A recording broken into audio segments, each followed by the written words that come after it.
ফজরের 2 রাকাত সুন্নতের পরে একটি দোয়া 100 বার পড়ুন, আপনি সম্পদশালী হতে পারবেন এবং আল্লাহ তাআলা রিজিকের পেরেশানি দূর করে দিবেন। শুধু তাই নয়, আল্লাহ পাক রব্বুল আলামিন আপনার জন্য জান্নাতটাকে সহজ করে দিবেন এবং আল্লাহ তাআলা কবরের প্রশ্নগুলো আপনার জন্য সহজ করে দিবেন। ফজরের 2 রাকাত সুন্নতের পরে ফরজের আগে মধ্যবর্তী সময় আপনি এই দোয়াটা পড়বেন। নবীজি সাল্লাল্লাহু আলাইহি ওয়াসাল্লাম জানিয়ে দিয়েছেন এই দোয়ার ফজিলত অনেক বেশি। যদি কেউ অভাবে পড়ে যায়, সে দুনিয়া তার থেকে বিমুখ হয়ে গিয়েছে, এরকম হয়, তাহলে সে এই দোয়াটার আমল করবেন। বিশেষ করে ফজরের সময়টা হচ্ছে বরকতের সময়। আমরা এই সময় সকলে ঘুমিয়ে থাকি, ঘুমিয়ে থাকবেন না। ফজরের 2 রাকাত সুন্নত হচ্ছে সবচেয়ে দামি।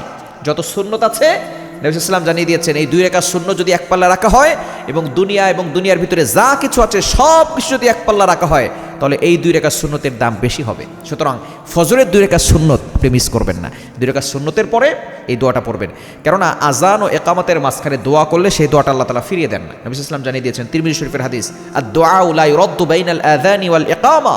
আজান এবং একামতের মাঝখানে দোয়া করলে সেই দোয়া আল্লাহ ফিরিয়ে দেন না। সুতরাং আপনি এই দোয়াটা 100 বার পড়বেন। লা ইলাহা ইল্লাল্লাহুল মালিকুল হাক্কুল মুবিন। ছোট্ট একটা দোয়া না? লা ইলাহা ইল্লাল্লাহুল মালিকুল হাক্কুল মুবিন। এই দোয়াটা আপনি ফজরের 2 রাকাত সুন্নতের পরে ফরজের আগে মধ্যবর্তী সময় 100 বার পড়বেন।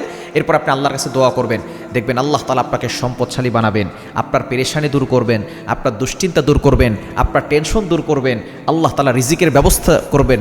শুধু তাই নয়, কবরে যাওয়ার পরেই মুনকার নাকির আসবে, সেই 3টা প্রশ্ন করবে, প্রশ্নগুলো সহজ করবেন। শুধু তাই নয়, আল্লাহ তাআলা আপনাকে জান্নাতের ব্যবস্থা করে দিবেন। সুতরাং প্রতিদিন ফজরের নামাজ পড়বেন, নামাজ মিস করবেন না। আর সুন্নতের পরে ফরজের আগে এই দোয়াটা 100 বার পড়বেন, লা ইলাহা ইল্লাল্লাহুল মালিকুল হাক্কুল মুবিন। দেখবেন আল্লাহ তাআলা আপনার সব কিছু সহজ করে দিবেন।